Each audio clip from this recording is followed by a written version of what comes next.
My name is Dr. Sarah Chin. For 12 years my family believed I was a failure. A dropout. Someone who couldn't hack it in the real world. They had no idea I'd been saving it. If you've ever been the family punchline, hit that like button and subscribe right now. You're not going to want to miss what happened next. Growing up in Chicago's suburbs, family hierarchy was clear. Jennifer was the star. Straight A's without trying, varsity volleyball captain, homecoming queen. She married Ryan Mitchell, a corporate lawyer, at 24. They had 2 perfect children and a perfect house in a perfect suburb. I was the weird one. The kid who brought library books to family barbecues. The teenager who spent lunch periods in the computer lab instead of the cafeteria. The daughter who asked too many questions and never quite fit. Sarah's brilliant, Dad would say, but she lacks common sense. Book smart, not street smart. Mom's version was gentler. Sarah just sees the world differently. She's special. The word families use when they mean difficult. I got into MIT at 17. Full scholarship. Computer science and bioengineering double major. My family came to orientation, took photos in front of the Great Dome, and Dad pulled me aside. Don't waste this opportunity trying to prove something, he said. Just get your degree, get a good job at Google or Microsoft. Stable. Secure. I nodded. I already knew I wouldn't. At MIT I found my people. Professor Elena Rodriguez ran the computational biology lab, working on algorithms that could predict disease outbreaks. I joined her team freshman year, spending 70-hour weeks coding predictive models while my roommate went to parties. You're missing college, she'd say, concerned. I'm building something that matters, I'd reply. By junior year I'd co-authored 3 papers. By senior year I'd developed an algorithm that could predict viral mutation patterns with 76% accuracy, unheard of at the time. The CDC noticed. So did the WHO. Professor Rodriguez wanted me to stay for a PhD. My family wanted me to get a real job.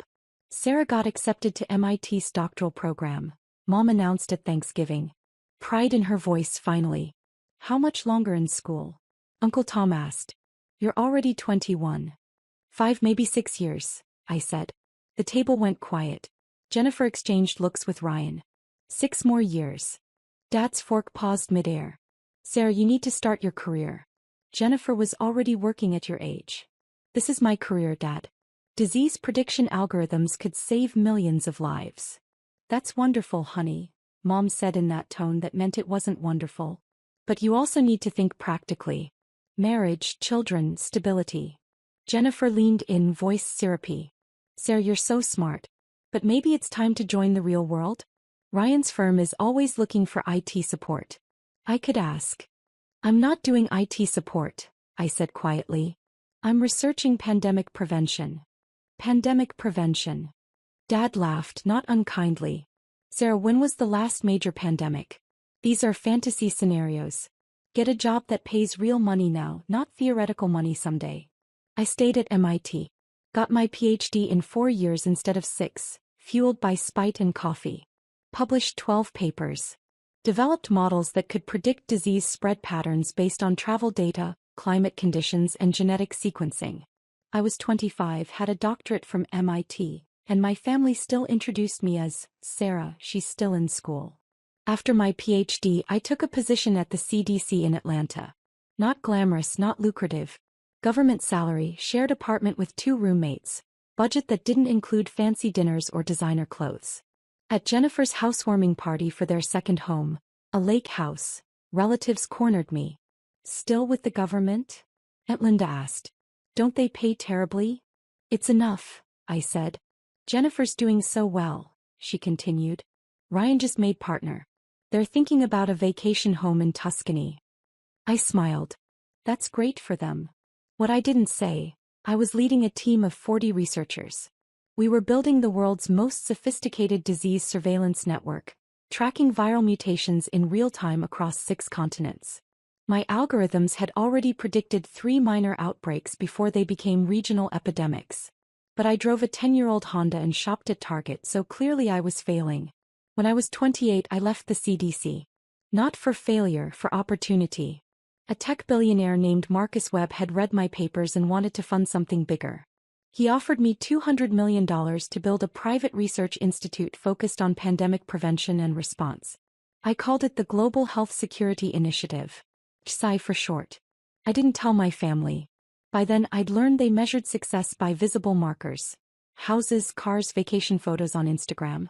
My work was invisible to them because it lived in computer models, research papers, and quiet government briefings. I let them think I was doing consulting work and some research projects. Sarah's still figuring things out, Mom would say at family gatherings. Not mean. Just, he resigned. Over the next 4 years, GSI grew. We hired 120 researchers from 16 countries. We built partnerships with the WHO, CDC, and health ministries worldwide. We developed AI systems that could detect unusual disease patterns within hours instead of weeks. We identified and helped contain 4 potential epidemics before they made international news. A novel influenza strain in Vietnam.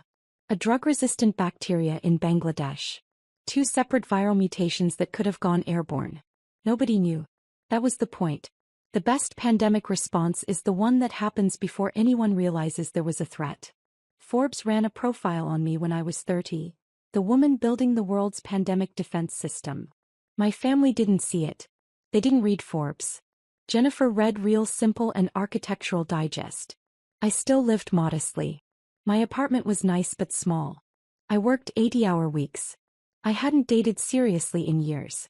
At family events, I was the spinster aunt, the workaholic sister, the daughter who never settled down. Sarah's married to her work, Uncle Tom would joke. He meant it as an insult. I took it as truth. Drop a comment and let me know where you're watching from tonight. In November, 4 years after founding GSI, our algorithms detected something unusual. A respiratory virus in Wuhan, China. Not confirmed yet. Just patterns. Travel data showing unusual hospital visits.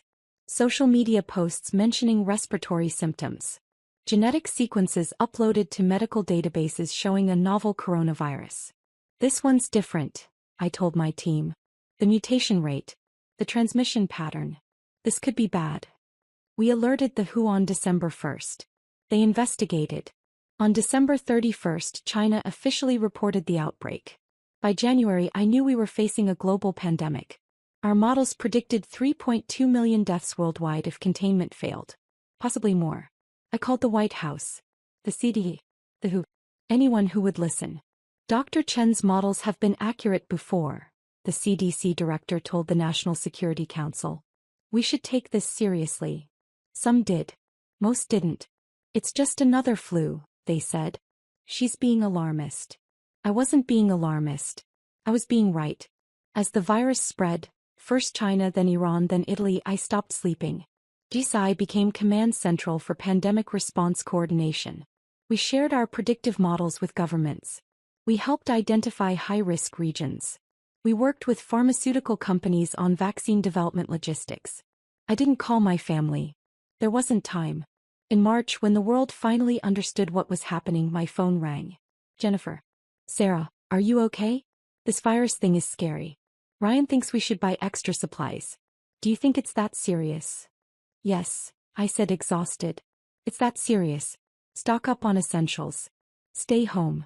This is going to get worse before it gets better. Worse? Sarah, you always catastrophize. Remember when you said, Jennifer, I have to go. I'm in the middle of something. You're always in the middle of something, she snapped. This is family. But fine, go back to your important work. She hung up. I went back to my screens, my models, my team working around the clock to help governments understand what was coming. By June, the world was in lockdown. 2 million dead globally. Economies shattered. Hospitals overwhelmed. My team had been working nonstop for 6 months. We'd helped coordinate testing protocols. Shared treatment data. Predicted hotspots before they exploded.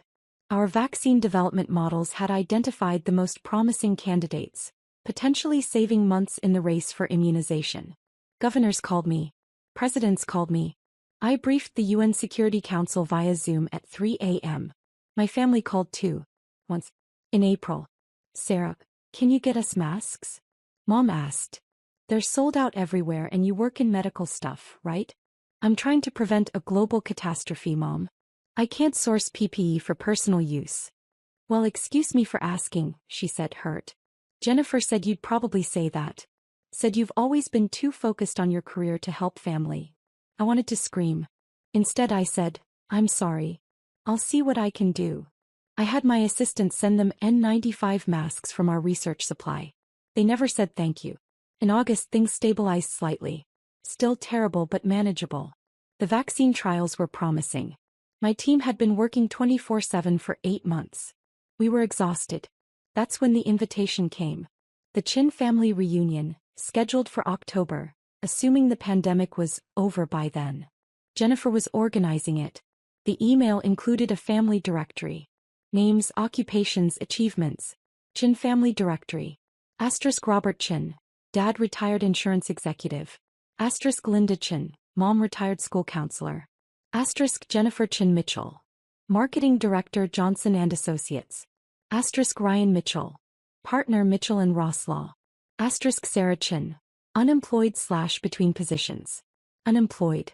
Between positions. I stared at the screen, then laughed, then cried, then laughed again. My assistant David walked in. Dr. Chin? The WHO director is online too. Tell him I'll call back in 5 minutes, I said. I need to process something. David glanced at my screen. Read the email. His face went carefully neutral. They don't know, he said.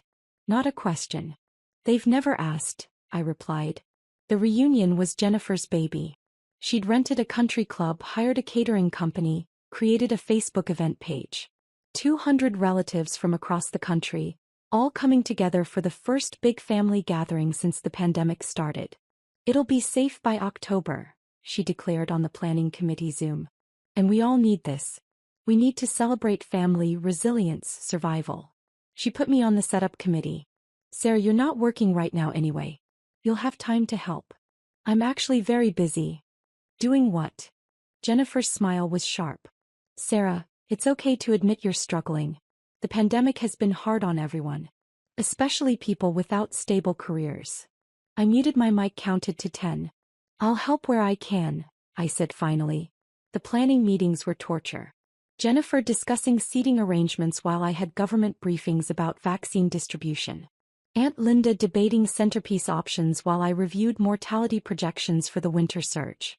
At one meeting, Mom brought up the family directory again. Sarah, honey, I put you down as between jobs because I didn't know what else to write. Are you doing any consulting work? Even part-time work we can list. The Zoom grid showed 25 relatives, all looking at me with sympathy. Poor Sarah. Can't catch a break. I'm working, I said carefully. Full-time. More than full-time, actually. Oh, that's wonderful. Where? An organization focused on global health. Like a hospital? Aunt Mary asked hopefully. Something like that. Are they hiring? Cousin Brad jumped in. I got laid off in March. Could use a connection. I'll look into it, I said. Jennifer unmuted. Well, whatever it is, I'm sure it's keeping you busy. But Sarah, try to take care of yourself too. You look exhausted. I looked at my reflection in the Zoom window. Dark circles under my eyes. Hair pulled back in a messy bun. No makeup. Wearing a Jisai hoodie that had coffee stains. He was right. I looked like hell. I'll try, I said. What I didn't say. I looked like hell because I'd been awake for 36 hours straight coordinating vaccine trial data. Because my team had just helped identify a mutation that could affect vaccine efficacy. Because I'd spent the morning on a call with pharmaceutical CEOs and the afternoon with epidemiologists in Mumbai. But sure, Jennifer. I try to take care of myself. Hit that subscribe button if you've ever had to prove yourself to people who couldn't see your worth. Because what happened next changed everything. In September, a journalist from Time magazine contacted me. They were doing a year-end piece on the pandemic response. Who got it right, who got it wrong, what lessons we'd learned. We'd like to interview you, Dr. Chin, she said. Your organization's work has been remarkable. Quiet but remarkable. I don't usually do press, I said. I understand. But people should know what GHSI did. You predicted this. You warned people. You helped save lives. I thought about it. About visibility. About whether my family knowing would even matter. Hey, I said. But I want accuracy. No sensationalism. Just the truth, she promised. The interview took 4 hours. We talked about the early warning signs. The resistance I'd faced. The models Jisai had built. The coordination work we'd done behind the scenes. Why didn't you go public earlier? She asked. If you'd done a media campaign, maybe more people would have listened. Because pandemic response isn't about credit, I said. It's about results. Every hour I spent doing interviews was an hour I wasn't spending solving problems. I chose problems. No regrets. I thought about my family's reunion directory. Unemployed/between positions. Some regrets, I admitted. But not about the work. The article came out in October. 3 days before the reunion. I didn't know they were considering me for anything bigger. Nobody at Jisai knew. October 10th. The country club was decorated with fall colors. Oranges, reds, yellows. 200 relatives milling around, catching up after months of isolation. Everyone masked initially, then gradually removing them to eat and drink. I arrived late. I'd had a morning call with vaccine manufacturers about production scaling. David had practically shoved me out of the office. Go, he said. See your family. Try to have fun. Fun, I repeated dubiously. Or at least enjoy proving them wrong, he said with a grin. I wore a simple black dress. Still had my Jisai lanyard in my bag. I'd come straight from the office. No time to go home and change properly. Mom hugged me at the door. Sarah, you made it. We were worried you'd bail. Wouldn't miss it, I lied. Jennifer was holding court at the main table, telling stories about her marketing campaigns. Ryan stood nearby, drink in hand, nodding along. Their kids ran around with other children, all adorably dressed. I headed for the buffet. Found Aunt Mary there loading her plate. Sarah, how are you, sweetie? Good. Busy. Still looking for work? Her voice was kind. Pitying. Actually, I'm employed. Have been for years. Oh, that's wonderful. What do you do? Research. Disease prevention. Like a lab technician? Something like that. She patted my arm. Well, that's good. Stable work is important. I moved to the drinks table. Poured sparkling water. Watched my family celebrate their successes, their stability, their visible achievements. Nobody asked about my work. Not specifically. They asked if I was doing okay, and if I needed anything, and if I'd thought about getting my real estate license like Cousin Diane. I smiled. Said I was fine. Helped set up the dessert table when Jennifer needed assistance. Thanks, Sarah, she said absently. At least you're good for manual labor. I bit my tongue. Arranged cookies on a platter. That's when Aunt Mary screamed from the living room. Oh my God. Turn on the TV right now. Everyone rushed toward the sound. I stayed by the dessert table, heart suddenly pounding. I knew. Somehow I knew. Time magazine's Person of the Year announcement is happening. The TV was already on, news channel showing the Time magazine editor standing at a podium. The country club sound system amplified her voice across the venue. This year's Person of the Year goes to someone who saved millions of lives. Someone who saw what was coming and tried to warn us.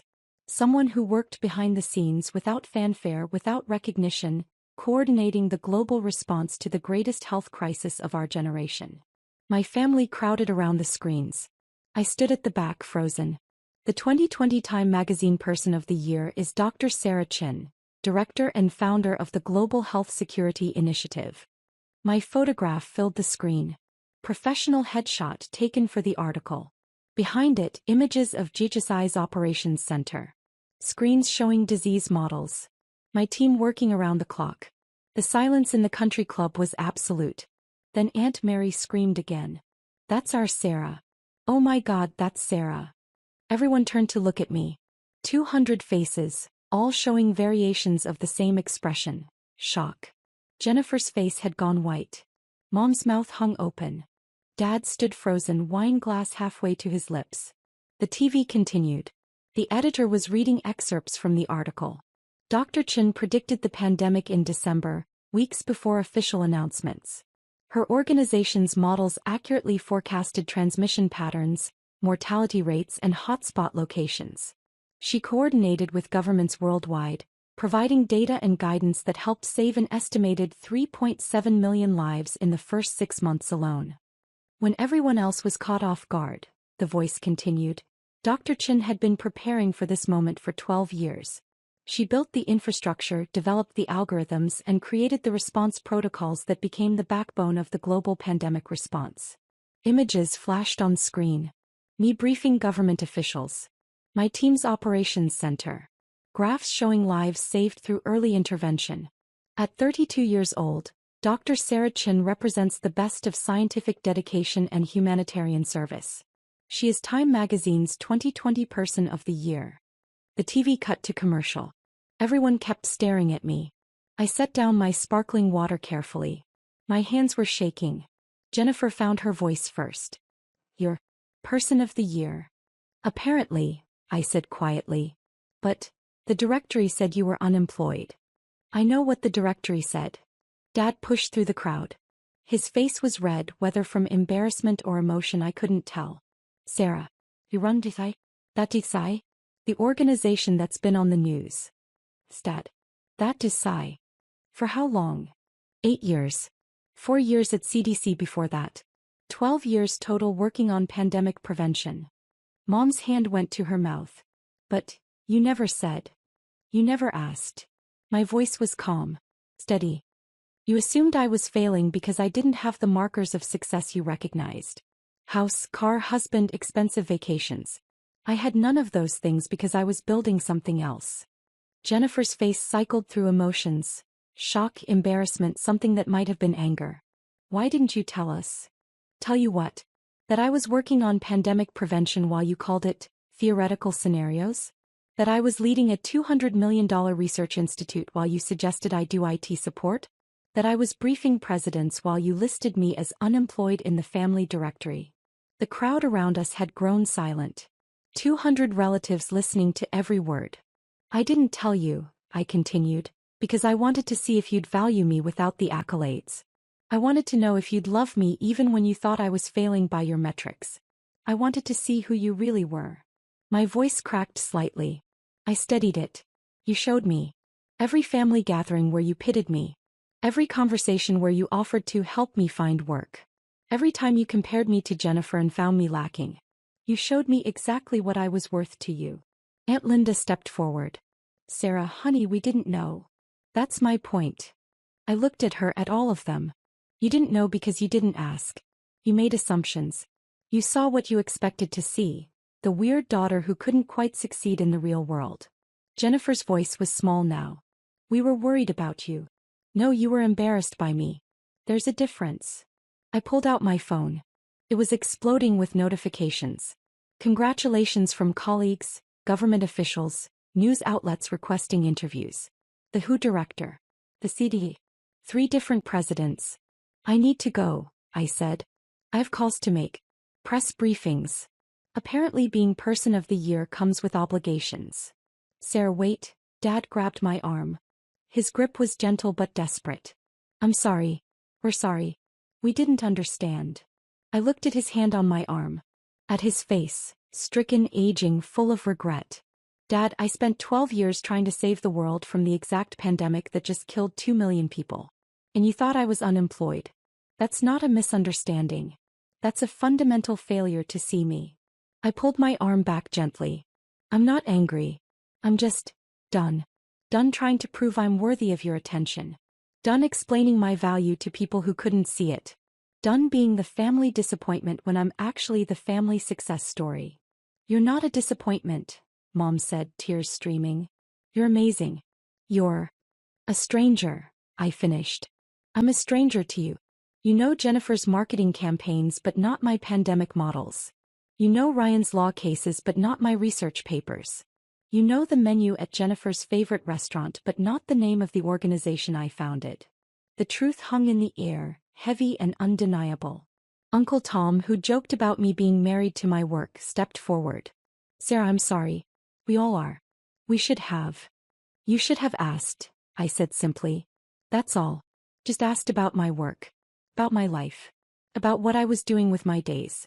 But you didn't because you'd already decided I was failing. My phone rang. I glanced at it. The White House. I really do have to go, I said. But thank you for the reunion. It was clarifying. I walked toward the exit. The crowd parted silently. 200 relatives watching Time magazine's Person of the Year leave their celebration. At the door I turned back. Jennifer stood at the front of the crowd, mascara running, face a mess of emotions. For what it's worth, I said, your marketing work is good, Jennifer. You're talented at what you do. But you taught me something important. That being the golden child was about fitting into expectations, not about actual achievement. I never fit your expectations, so you never saw my achievements. I see them now, she whispered. Now that Time magazine told you to, I replied. That's the problem. I left. The October air was cool, refreshing after the stuffy country club. My phone was still ringing. I answered. Dr. Chen? This is calling from the White House. The president would like to speak with you about your work. I walked to my car, the 10-year-old Honda that had embarrassed my family, and drove away from the reunion toward the work that actually mattered.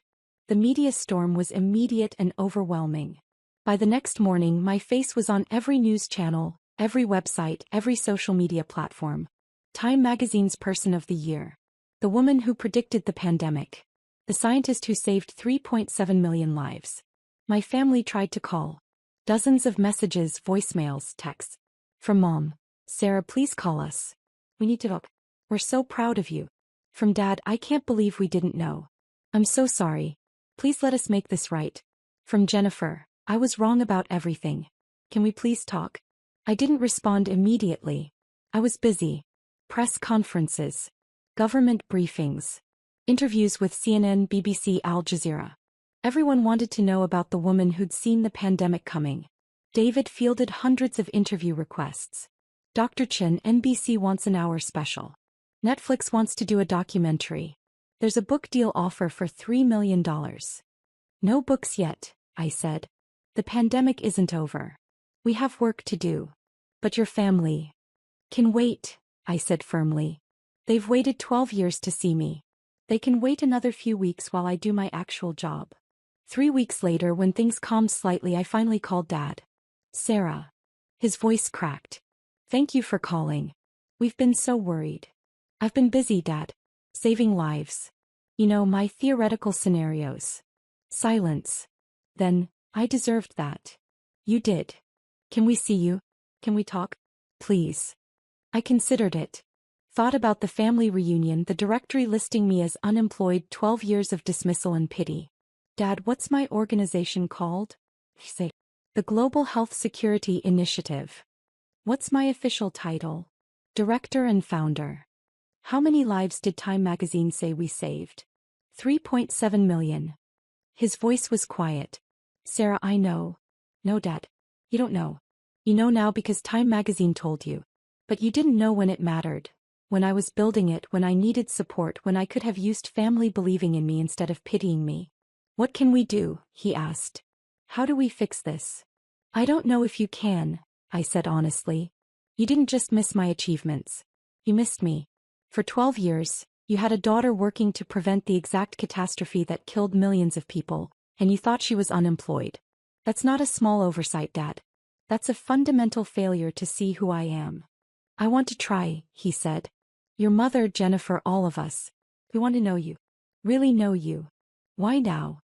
I asked. Because I'm Person of the Year?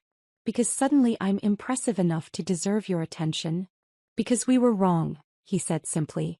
And we want to do better. I thought about it. About whether people could change. About whether family bonds could be rebuilt after being so thoroughly broken. Here's what I need, I said finally. I need you to understand that my value doesn't come from Time magazine's recognition. It comes from the work itself. The lives saved. The models built. The research published. All of it was meaningful before the magazine cover and will be meaningful after. I understand. I need you to understand that I'm not coming back to be the family redemption story. I'm not the prodigal daughter returning to prove she's finally worthy. I was always worthy. You just couldn't see it. I understand, he said again, voice thick with emotion. And I need time. Years of dismissal don't heal overnight because of one magazine cover. Whatever you need, Dad said. Whatever time you need. We'll be here. Will you? I asked. If I don't win any more awards? If the media moves on? If I go back to being invisible in my lab, working on the next pandemic you can't see yet? Will you still be here? Yes, he said. I promise. Promises don't mean much, Dad. Paper beats promises every single time. Show me through actions, not words. I will, he said. We all will. We talked for another hour. I told him about GHSI, about the work, about what the next 5 years looked like. He listened, really listened, asking questions, taking notes, trying to understand. It was a start. Just a start. The vaccine rollout happened faster than anyone expected.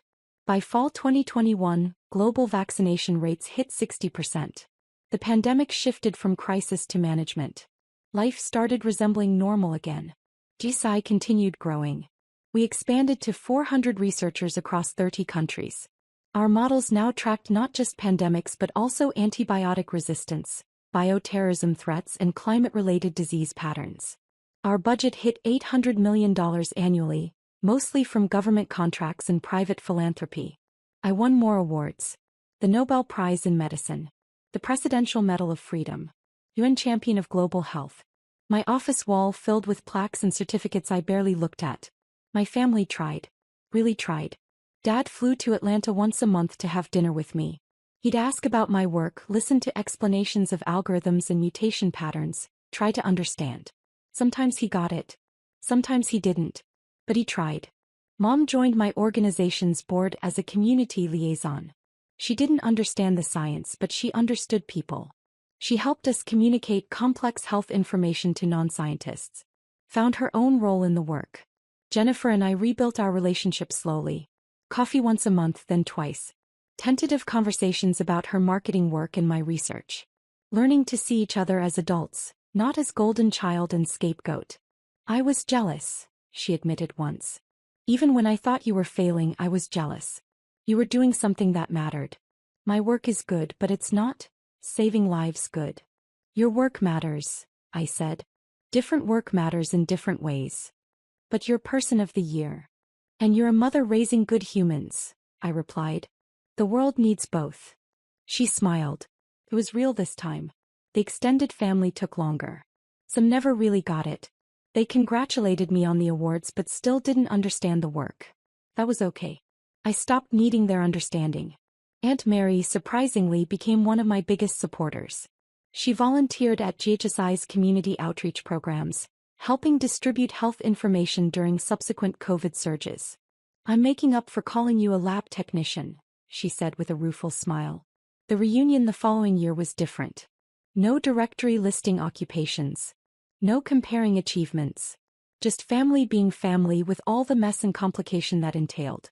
When someone asked what I did, I said simply, I work in disease prevention.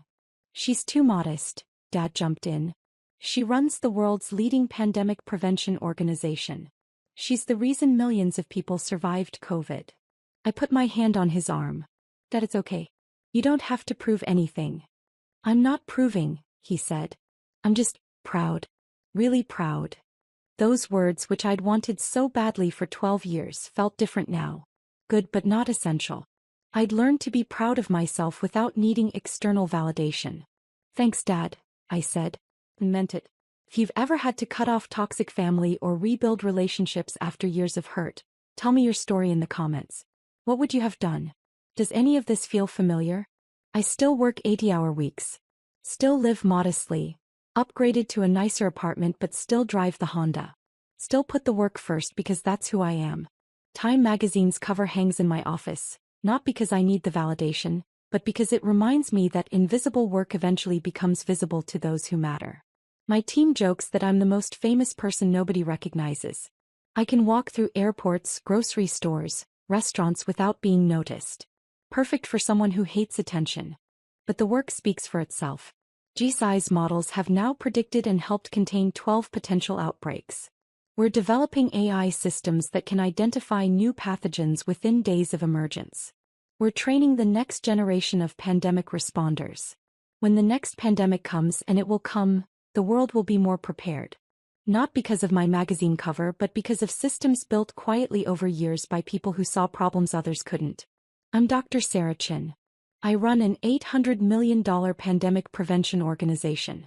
I was dismissed as unemployed by my own family while saving millions of lives. I'm Time Magazine's Person of the Year. But more importantly, I'm someone who learned that external validation, from family, from magazines, from anyone, is nice but not necessary. I learned that doing meaningful work is its own reward. That being underestimated is sometimes an advantage. That walking away from tables that don't value you isn't failure. It's freedom. My family sees me now. Finally. But I'd already learned to see myself. And that's the only recognition I truly needed.